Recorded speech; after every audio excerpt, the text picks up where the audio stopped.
Look at this. You talk about a house of fire. You're seeing it right here. Hello, everybody. This is Extreme Nick09, and we're here today with... Huh? Hold on, dude. You're frozen. You were frozen the whole time. Did you hear anything I said? Yes. Did you say anything back? No. I thought you were going to introduce me, and then you just left me. Okay. All right, we'll leave this part in, but I'll do it again. All right. So, hello, everybody. This is Extreme Nick09, and today on the first episode of Beware of Fallen Objects podcast, we'll talk about the name in a minute. We have my special guest, Sin Cara's younger brother, Luke Cara. No, my last name is pronounced Cara, and he'll never get it, and most of my friends won't, and it's fine. I don't. You know, I didn't know that. I actually didn't know that until right now, that it was pronounced that way. Yeah, whatever. But it's weird because Sin Cara's last name is C-A-R-A. Yeah. Mine has 2 R's. So yeah, R's. Yeah, but I'm never saying anything ever again. But so what's the first topic of discussion today? Well, I was going to keep talking about Sin Cara there for now. Well, the only thing wrestling-wise that I know to talk about is Extreme Rules that just happened. So we can start off because it is predominantly actually 100% wrestling channel, mostly action figures these days, but we can talk about that shit. So what did you think about the actual show? Because I know you had watched it, or you were planning on watching it. Yeah, I had it on in the background while I was building a dresser. How'd that go? I still need to do the drawers. Those are trickier than you think. Those little tracks on the sides and shit? Yeah, there's some gimmicks I gotta... Yeah. So I'm looking at the pieces over there, and I just have the shell of it built. But anyway, so I had it on in the background, and then I would occasionally stop and look over and go, fuck, you know. What was the thing I saw? Obviously, I mean, let's just get this out of the way. The eye for an eye match.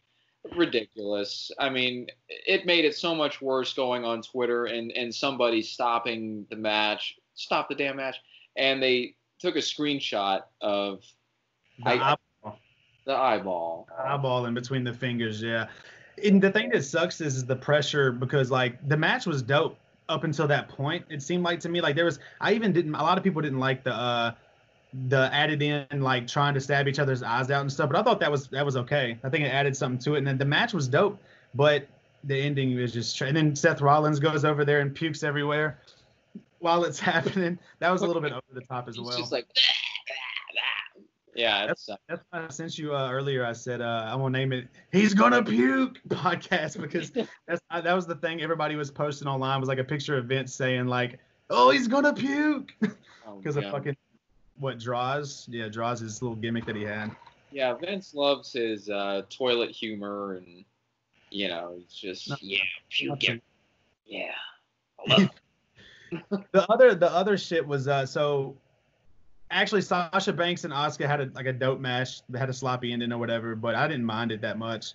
A lot of people on the internet minded it quite some, and then like pretty much every match the internet kind of roasted it at the end.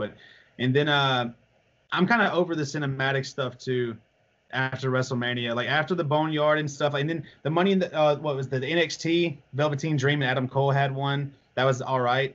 And then the Money in the Bank sucked to me pretty much. And then like going into this one, it was interesting, and like I liked the Fiend popping out at the bottom of the screen or like over the dock or whatever. But it wasn't like, I don't know. I'm just kind of over it. It seems like to an extent. Well, I mean, I get it because you got a minute. Unfortunately. Why they're doing it, because I mean, what other choice do they have? Yeah, for sure. And you know, Matt Hardy, I get. Well, I mean, Lucha Underground really, I guess, but Matt Hardy really kind of pioneered the cinematic pro wrestling, whatever you want to call it, cinematic pro wrestling. Speaking of a minute, do you have a minute to talk about the Hardys at all during this, or? It was just a matter of time before you brought. I did it for you. I'm surprised you didn't. Yeah, I heard you say it, and it kind of made me feel a certain way. But yeah, continue, please. Yeah, go ahead. You felt a tingling sensation. Yeah, shorts too. I'm glad you can't see anything below this, but go ahead. So anyway, Yeah, cinematic. WWE is looking at that as like, oh, thank God we have something. And obviously, they knocked it out of the fucking park with Taker and AJ Styles. That goes without saying. And really, in the Firefly Funhouse match, I really enjoyed, honestly. But it's almost the Swamp Thing. It's like, yeah, it was well shot. It was well produced. The special effects were good. The stuntman catching on fire was cool. I don't know. The coming out of the water, Jason Voorhees style was, I don't know. What did you think about Sister Abigail being portrayed by Alexa Bliss? Oh, it's right. Yeah, you know what? It reminded me of Rob Zombie's Halloween 2, which is that's exact. I mean, if you've ever seen it, it's the worst Halloween movie, even worse than the one with Paul Rudd. But I love Paul Rudd. But, I do love. I Love You Man's like one of my favorite movies ever. Oh, you didn't need to say that about me right now, but yeah. No, Paul Rudd was in a Halloween movie, and that used to be the worst one until Halloween 2 came out. I'm going off topic, but it reminded me of that, and yeah, I guess she is Sister Abigail. Didn't they use Bray's real sister back in the day, or someone petitioned to, or I don't know. I'm not sure. I heard like a million rumors about who it was going to be, because at one point it was supposed to be like Liv Morgan was going to turn into that, like after she changed her gimmick, but she went the other route and kind of turned into wherever she is now. And then I had heard Nikki Cross was going to play it. And then Alexa Bliss is a stand-in. Like that was just for that moment with Braun, because she has a past with him. So I don't see her, like that's not who she is all the time. Like, it's not going to be her all the time. I think Sister Abigail may represent maybe it represents what the person thinks it is. Like that's Braun's kryptonite or whatever. That's who he wanted to be with at the time. So maybe Sister Abigail represents that for him, but it might represent in a different way to somebody else, maybe. I think it's more of Bray with the mind game stuff, like he did with John Cena, where he kind of like turned the mirror on himself, and like I guess like Freddy Krueger would do that in the Nightmare on Elm Street movies, where the nightmares would be about what they're scared about most, or they'll just like he'll amp up people's fears, or like Pennywise in the It movies amp up their fears into and have them. What the fuck am I talking about? You went on the clown rampage with Pennywise and a bunch of other good stuff. But I know what you're saying though. Like that's what I kind of was saying. Like it represents, like he's gonna make that character represent whatever that person's scared of, like, or whatever messes with that person. So that's kind of like what I was saying. Like it's always every time he does that and it shows Sister Abigail, maybe that's gonna show up as a separate entity or some shit for each person. Right. Like sort of a tease.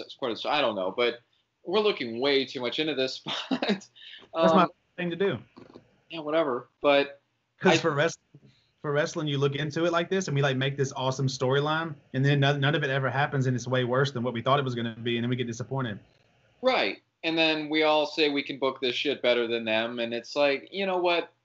Well, we can segue off that. I think that's probably the most popular thing that's said online. Like, here's a card that I made for WrestleMania. Here's a card that this is the way it should be, and this is blah blah blah. I think we underestimate just how difficult that job is. I mean, I think any one of us could put together a great show or two, sure. Yeah. But I mean, they're doing it every fucking week. You know what I mean? How do you continue to make it fresh on a weekly basis while showing every superstar in the way they're supposed to be shown and like tying everything together? Like, it's most definitely. I feel like they could do a better job, obviously, but I think that's just how it is, though. They're dealing with stuff, especially in today's time. Like I know back in the day, we always say like the Attitude Era was like the best era, like ever. We're like that's the best. But even like going back in this time and looking back on like things that I hated in 2004, I go back and watch that now and I fucking love it. Or I love what happened a few years ago. So, I mean, like, I just think the current climate, obviously, with the quarantine, like the COVID-19 stuff happening, it's just different. So we're going to have to sit through this crappy stuff. And not all of it's crappy. I actually enjoy, like, what they're doing with Angel Garza. I think he's super, super talented and super dope. I think he's going to be good. And I like that Mustafa Ali just joined Cedric Alexander and Ricochet. I think that's a cool little 3-guy group they're doing. And, I mean, there's a lot of good stuff. There's just also a lot of bad stuff that happens. Like, I mean, I'm not a big fan of the since you were asking, the Jeff Hardy storyline. I did. No, I could see in your eyes though. You were wondering what I thought about it. Oh, but before you segue off into your wet dream, I would like to mention that, yeah, I mean, this COVID thing has presented a lot of, well, and mainly due to Paul Heyman, presented a lot of opportunities for up-and-comers and stuff like that. But it's also a detriment because, I mean, Drew McIntyre's not an up-and-comer, but somebody who got their shot. And it's it really is a kick in the balls that his run and his coronation as WWE champion was in front of no people and all of that. So it's like, and even like somebody new, well, I think he's off TV now for whatever reason, but like a guy like Austin Theory, he hasn't wrestled in an arena full of people yet. So even though he made his Raw debut and he was a part of a stable and had done quite a bit, it's he's not even getting the real full experience of being a WWE superstar on TV. And it's just kind of a shame that everyone's growing and progressing in front of no people. Yeah. And in front of no live event experience, and I don't know, it's weird. It's kind of like just all this controlled. It's like none of this counts. Like it doesn't count. We're in a period. Yeah. Why did is Austin Theory off of TV now? Yeah, he got accused of. Was he one of those guys that got the speaking out thing? Yeah, the an underage girl or something like that. I don't know. Yeah. Well, I can see that out of him probably, but no, that's what I'm saying. It's definitely weird, like, because Drew McIntyre obviously deserved to win the title in a big, like, at WrestleMania, in the big, like, in front of 75,000 people. But I did read that what they plan on doing, or rumors, especially wrestling rumors, because things change so much. But especially now, I think in the past week now, they're kind of going a different direction, I think. But Drew McIntyre, from what I read, was supposed to go against Orton at SummerSlam and lose the belt to Orton. And then Orton would keep the belt up until, like, sometime, and either he's going to still, when Edge comes back, it'll give them a big match for the belt besides just fighting each other. And then Drew McIntyre would go against the winner of that at WrestleMania next year, or at the Royal Rumble, I think, next year or something like that, to kind of like make him finally get his moment if everything's back to normal. Like they still want him to have that moment, I think. But that's still just wrestling rumors, so I don't really ever know what to believe when I read a lot of that stuff. But yeah, I think Drew will get his moment as far as winning a WWE championship in front of people, but it's hard to just, I mean, it's like the first one's already done. It's kind of like, unfortunately, that feeling will never, ever be captured for him as far as winning it for the first time in front of a stadium full of people and the pyro and everything. So, I mean, he can win it a second time and it'll probably be great. Or even if he wins it a third or fourth time, it might be great, but it's just, you can't capture that first, unfortunately. Yeah, it's not going to be the same. Yeah, it's same thing for Braun. I mean, even though he wasn't like, it's like the same, but it's not the same. Obviously, Braun should have had the title. I think when Braun was like feuding with Brock Lesnar and stuff, like a few years back, whenever he should have won the belt the first time, because he was actually hot then, and now they just had to throw somebody in at WrestleMania. But I mean, same thing for him though. I mean, first championship, world title, and like it's just nobody's there, so it does suck. It's like it's a watered down version. You're a champion, but it's in front of nobody, so you don't get that feeling, I imagine. And it's all like, I don't know. Do you like the crowd being there, like the ones they have now, the people like the NXT wrestlers and stuff in the crowd? It helps a lot. And then it also kind of like, I always kind of wonder what the wrestlers felt about that. And if you watch the Day of Backlash special on WWE Network, you see Edge coming through the curtain saying that the people really helped the match. Like he was really thankful that they were there because, and that's a great match, by the way. I must have seen it 3 times, Edge and Orton at Backlash. But yeah, that was solid. Yeah, it was super good. That was probably WWE match of the year so far, probably. Yeah. I can't think of anything to top that. I mean, WrestleMania, it just depends on, like, actual in-ring match, I would say that's probably the best one. I know Daniel Bryan and AJ had a great match on SmackDown not too long ago. Oh, yeah, really... or something. And then there was, I think Cesaro and Daniel Bryan may have had a match. I can't remember, but we get the good old-fashioned bar fight this Friday. I'm gonna get him in this eventually. So you may as well just take it on the chin. Just call it a day. We got to talk about it. Yeah. Well, why don't you tell the folks at home about your Jeff Hardy fandom and all of that really quick? Well, they can see it all back there. Yeah. No. I mean, I've been a fan of Jeff since. Well, actually, I started watching wrestling in, like, we can do this too. We can kind of explain some shit about how we got into it or whatever. But I started watching wrestling in like 1999. And why are you fucking making that face? I saw it as soon as I started talking, your face was changing. I was like, he don't want to do this. But my dad was actually watching Raw, and Stone Cold came out and was like doing his thing. So every Monday, my dad was watching that, and so he bought like a VHS. It was called Austin 316. I had that. Yeah, I watched that like every single day for like ever, it felt like. And so Stone Cold was my actual first favorite wrestler because that's who my dad liked, so that's who I liked. And then around 1999 or 2000, I started watching it myself, and my dad didn't really watch it as much. And that's whenever I seen the Hardys, and that's whenever I got attached to Jeff. And then it just spiraled out of control into me buying, like I was on eBay buying WrestleMania 16, 17. If he was in a pay-per-view, I had it on VHS. And I was like buying every single one of them because I couldn't go back and watch the matches then like I can now with the network.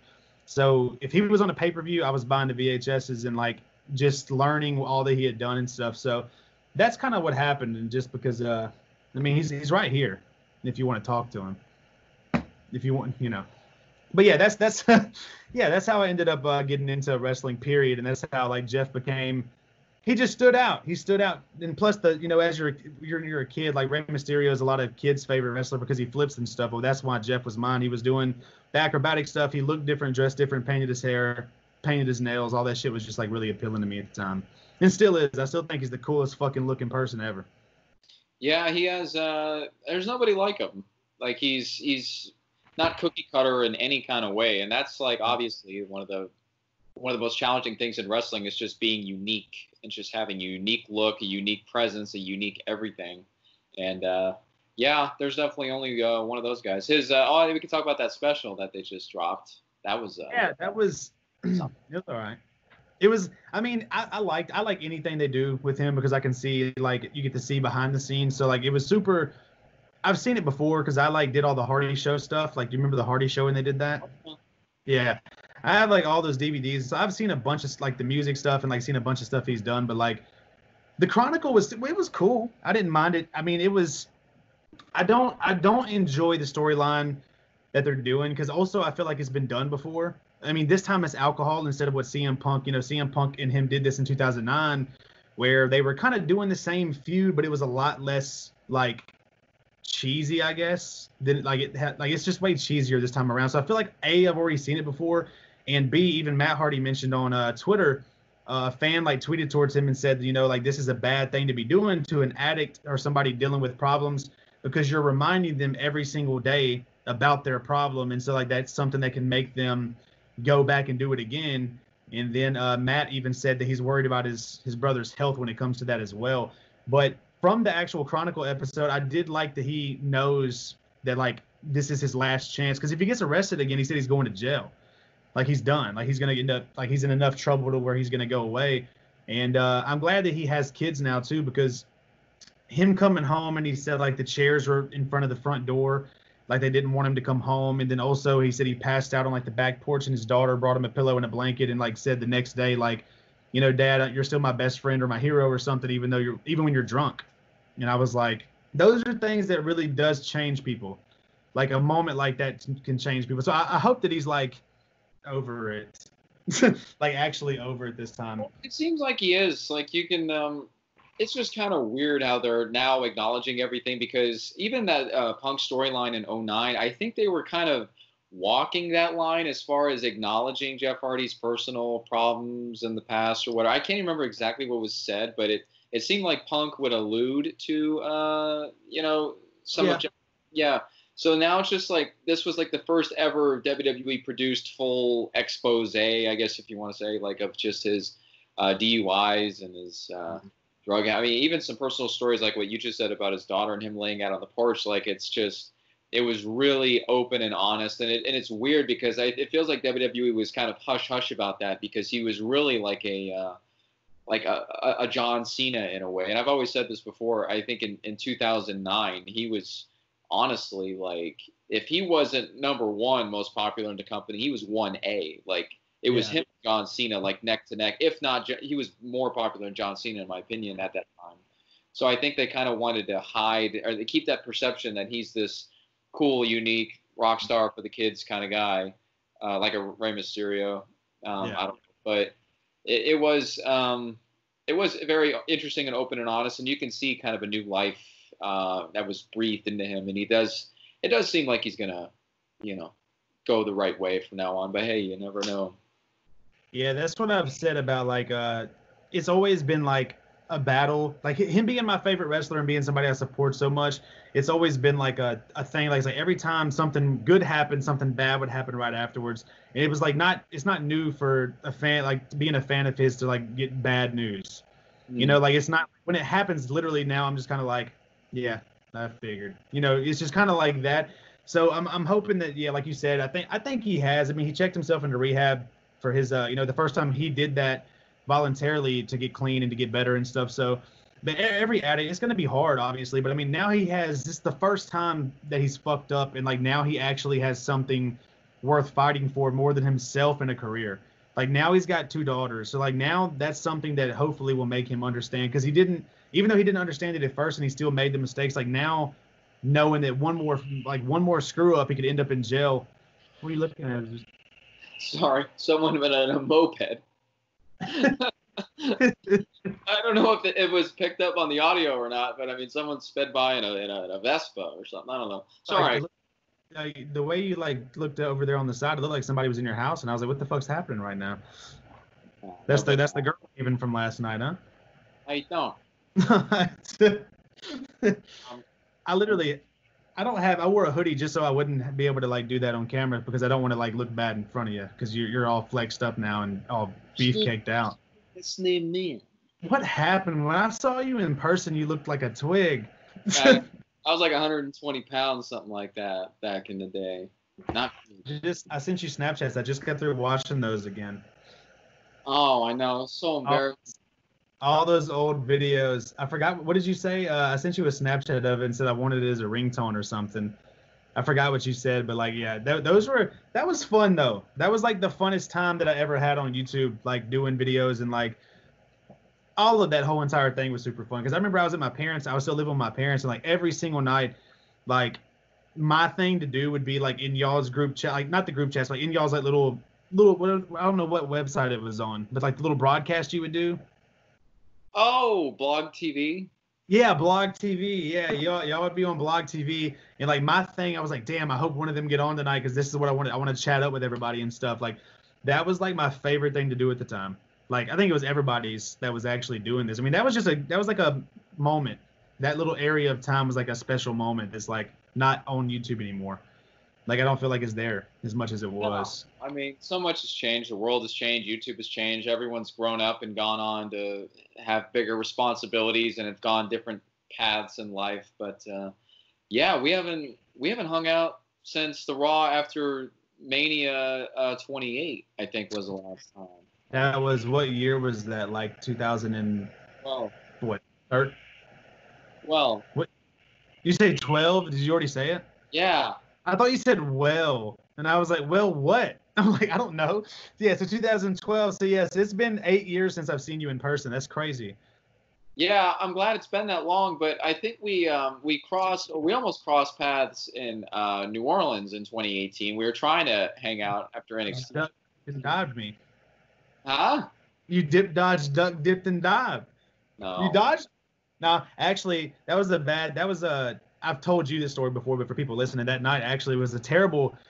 I'm kind of glad that didn't work out, because I was in a bad way. Because me and my buddy that I went with, he's like a friend. He's like the only friend in town, like in my hometown, that loved wrestling as much as I did. We even like, we're gonna go get trained together and everything. Like we were like, I actually did videos with him. I don't know if you ever saw it. We had it's called the PIC Partners in Crime, was our like tag team name. Yeah, it's that guy. And I actually did a review with him on like Elimination Chamber or something, like just a few months ago, whenever that happened, like probably 4 months ago now, but I think it was that pay-per-view. But we were down there, and we got dropped off on Bourbon Street, I think at like 9-10 in the morning, and we immediately started drinking on Bourbon, like as soon as we got there, we started drinking. And so we had an access to go to at like 6 or 7 in the evening, maybe 8, I don't know, something like that. And this may be in a different day than when we were supposed to meet up, but this is the one I remember. Because I was walking around. I think it was what show were y'all coming out of? Because I wasn't at the show y'all came out of. Yeah, so I didn't go to that. So I went to an access, but we walked around on Bourbon, and he ended up getting so like it was like an hour or two before Access. He got so fucked up on bourbon that he ended up laying on some concrete steps outside of some kind of like little bar building thing, and he threw up everywhere. And his wife ended up having to come pick him up. And so when she came to pick him up, she was like, "Are you coming with us?" And I said, "No, I gotta go to Access, and I'm wasted." Like she was like, "So you're not gonna come with us? Like you don't have no other way home if you don't come with us?" And I was like, "I'll Uber. Like leave me alone. I'm going to Access."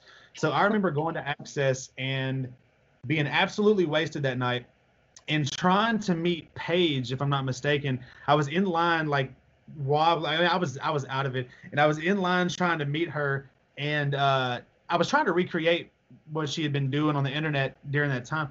And I was trying to no. So I was in line to meet her, and like three people, like I was like three people away, and it switched to like somebody that I don't care about, like I don't know, probably some stupid tag team or something. So I walked away, and I remember the next day I woke up after I Ubered, and I found a bunch of selfies in my phone of me taking the most drunk pictures in the hall of like the little memorabilia area.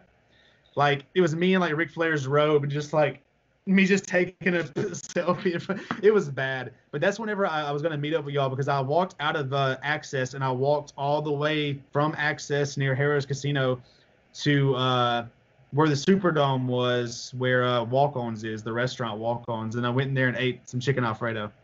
That was my night in comparison to y'all's. Well, I'm actually glad we didn't meet up with you then. You would have been probably pretty annoying. Hey, what's up, guys? Hey, man. Hey, y'all know me, right? What? Hey, man. Found the videos. Did you go to WrestleMania 30? No. I didn't think you did. Yeah, I went down there with another friend from here, and I was going through my little videos or whatever, and I just saw a video where I met up with Ravi, Miguel, and Breach, I think, inside of like the WrestleMania Superstore thing they always have, and it was super embarrassing going back and watching it, because I was handing them like my first CD, like I was like, "Hey guys, listen," and like I think Breach held it up, or Ravi or somebody held it up in like in the camera and was like, "Hell yeah," or something. I was like, "Man, that CD sucks so bad. I can't believe I gave that shit to people." Like it was bad. It was fun though. WrestleMania 30 was fun, super fun. And so was this podcast. It was How long to have me on. How long to last? I was thinking 30 minutes would be a nice bite size, because a lot of people don't have a long, what do you call it, the attention span. I don't know. I thought 30 minutes would be cool. Okay, so that was you saying, that was you coming on my show and saying it's over with right now. I'm making an executive decision. I believe that the people want bite-sized content, and long form does work in some occasions. But you know what? Let's leave them wanting more. We'll be back with another episode probably next week. Yeah, that's what I'm thinking. I'm gonna do it weekly, and then like, if you're available every week, I'm gonna do it with you, and then if not, then I'll try to find somebody else to do it with, or do it by myself, whatever it may be.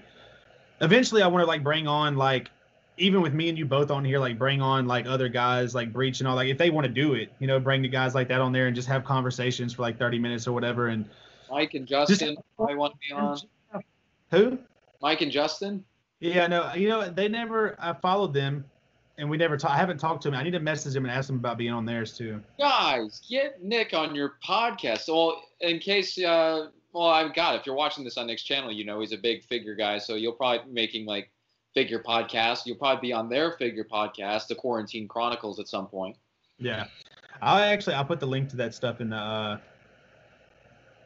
and how they do it on YouTube, the description. I've never seen that before. You've never seen somebody say link in the description and point down? Looks like the kid from The Shining, Red Rum, whatever the hell. Yeah, it's time to cut it off. Yeah, about that time. Wow. So thank you, Luke, for being on this number one episode number one. So the titles, I was gonna call it one more thing before we leave, the title. So I was gonna, after you met Luke texts me and says he wants to name it the Extreme Pondering Podcast? Yeah. It's not bad. What was it? Was it Extreme Pondering? Oh, Extreme Pondering with Extreme Nick 09. Extreme Pondering with Extreme. Yeah, it's not bad. and then I was like, I actually was torn in between two because I was thinking of like the back of Jeff Hardy shirts, and I was like, well, one of them said subject to change. I was like, the subject to change podcast, that'd be all right. Then I was like, beware of fallen objects is funny, maybe. Right? Well, yeah, actually would be kind of appropriate because maybe your figures fall every now and again, and no, probably not. Right? If not, I bought a glass case for them to stand properly. You get earthquakes in where you're at? No, I mean I get hurricanes where I'm at. Oh, maybe they will fall. Oh, that's fucked up. I was gonna say maybe the figures will fall down. Yeah. What do you get in Illinois? Do y'all have anything like tornadoes or something, or what? We had a tornado warning the other day. Good. Yeah. Well, episode 1's over with. Otherwise, I'm gonna sit here and we can cut off and we can do our thing after this, man, if you want to. Well, we'll see. All right, I'm gonna stop. I'm just gonna push stop recording. So thank you guys for watching episode 1. I'm gonna be coming back and doing this weekly. Most of the time with Luke, I'm gonna have other guys on here and stuff. We're just gonna talk wrestling, talk random stuff. If nothing's happening in wrestling, we'll just chit chat like we kind of did today. Well, we talked a lot about wrestling, so we accomplished something. Hell yeah. Nothing. Yeah. So, peace out.